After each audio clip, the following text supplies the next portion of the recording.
क्या है पूछ लो, कितनी भी सुंदर हो, चाहे विश्व सुंदरी हो, जो भगवान ने हमको दिया हम उसी को स्वीकार करें।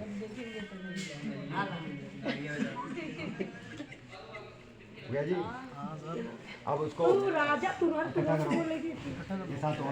करो, दोनों लोग हाथ लगा लो, अब एक पूरा बना लो।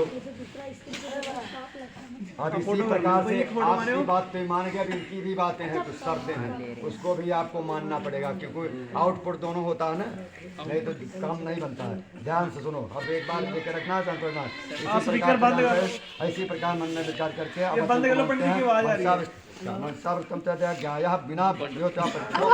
कर लीजिए।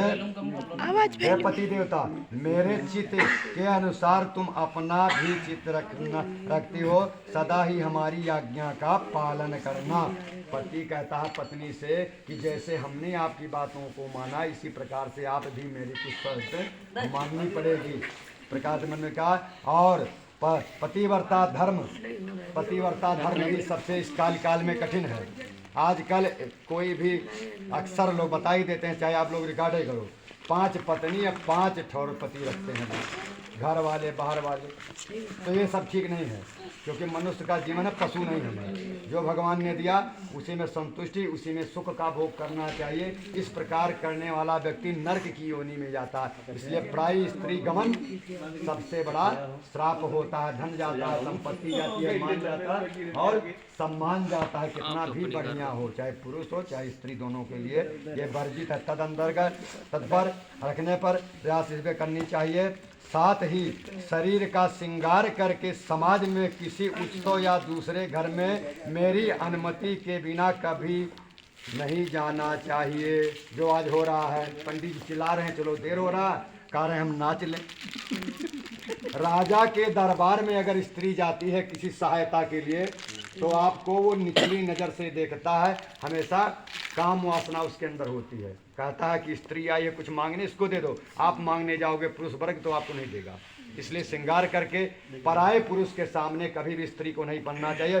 शास्त्रगत होता है कि श्रृंगार स्त्री का उसके पुरुष के सामने होना चाहिए, पराये पुरुष के सामने श्रृंगार करके नहीं पढ़ना चाहिए। लेकिन कलकाल है, देख लो दुनिया क्या रही, कपड़ा ही नहीं पहनते कितने लोग, क्या करेंगे पंडित जी मना करके, बताओ बता ही सकते हैं।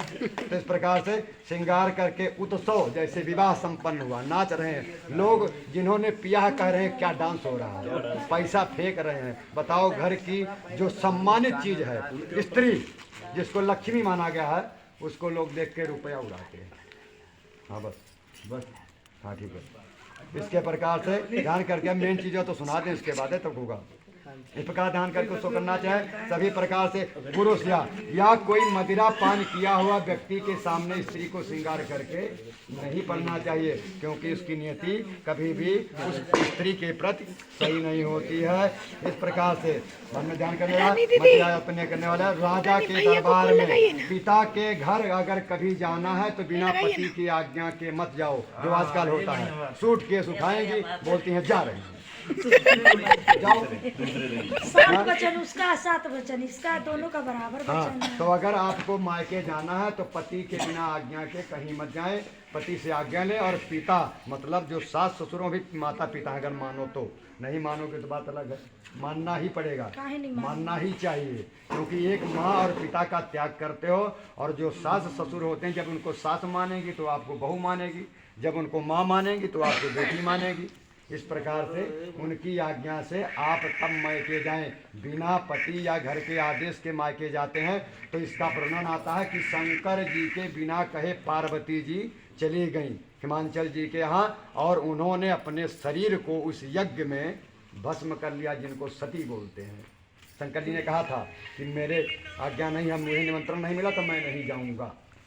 इस नाते बिना पिता या पति से पूछे आपको घर से कभी स्त्री स्वीकार करना चाहे तो तुम्हारे बाम अंग में स्वीकार किए हुए।